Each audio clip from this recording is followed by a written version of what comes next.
Right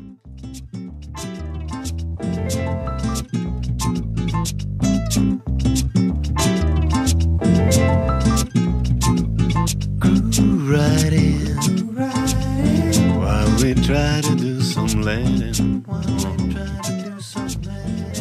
I'm here together with McInnes from Brandwatch at the Mexico interview series on social media monitoring and social data analytics. But first of all, Will, who are you and who is Brandwatch? Hello, I'm Will. I'm the CMO at Brandwatch, so globally looking after the marketing and design teams. Brandwatch is the world's leading social intelligence platform. So as rated by analyst firms and by Fortune 500 clients, we provide the best deep listening to brands and agencies to really help them get useful answers from the social web. It's now a year ago that we last met at Mexico last year, and we were also talking about the trends on social media monitoring. At that time you answered me, well, it's turning out that social media monitoring has left its niche corner and is now being, executed more strategically. What's your statement on the status quo on the use of social media monitoring for this year? That's a great question, thank you. And I've got to make sure I have new answers. There are a couple of trends that we're seeing at Brandwatch which I think are interesting. One of them is the global nature of social now. And so if you're a big brand or a smart agency, you don't just want answers from Germany or from the UK. You want a broad international representation of the conversations that are happening on social. In particular, we're seeing big demand in China and in the kind of Asia Pacific region from our global clients. So they may not be in that region, but they want to understand those consumers. So that's why we opened an office in Singapore last year. And I think from a Brandwatch and our competitors' point of view, it's a really interesting challenge. How do we integrate things like WeChat and the other social networks that are much more popular in that region? How in-depth are the analytics part? Because in the first years of social media monitoring we looked at some basic measures, but didn't really have to into-depth dive into the data. How are the companies are using the data nowadays?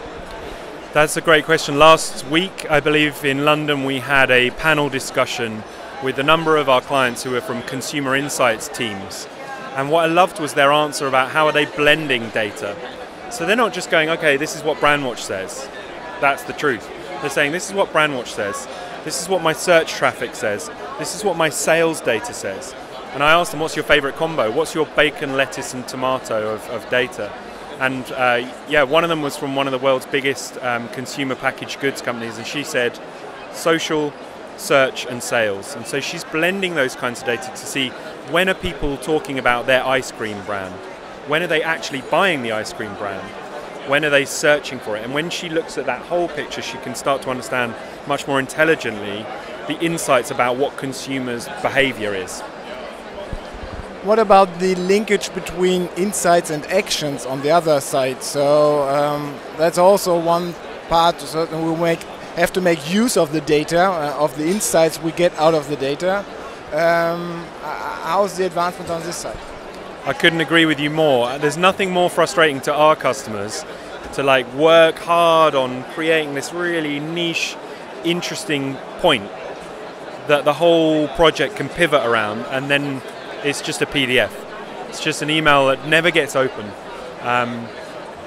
Really, if you're a consumer insights professional, you need action to happen. That's why we have Visio, which is the displays you can see behind us. It's about putting the information at the moment where someone can make a useful decision.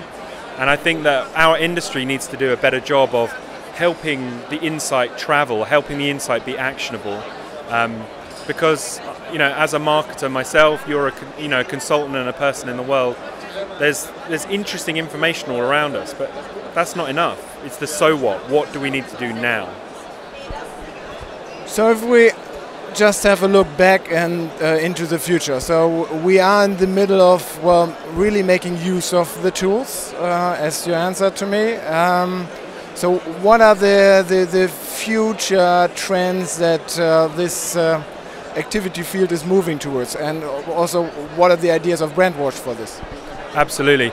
I think there are a couple of technological areas of innovation that are exciting.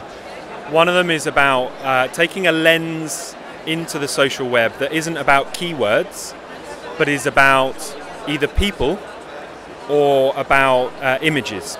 And so at the moment, using Brandwatch or its competitors, you say, well, I'm looking for these search terms.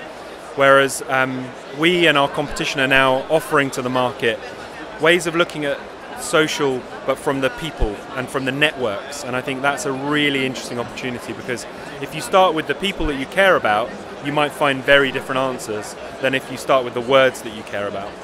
And secondly, visual, I think we probably talked about it last year, but we've done a lot of innovation and experimental work around there.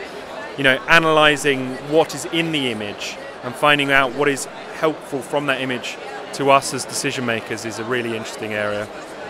Looking further ahead, you know, we're interested in how do you make this a truly distributed service. So at the moment, it's an elite service for a small group of people. But if we're all going to become market researchers, if we're all going to become, you know, digital marketers, then how do you put that power into the hands of everyone? And that's an interesting question for us. Great. Thank you for the interview. Thank you, Bjorn. Ba-da-ba.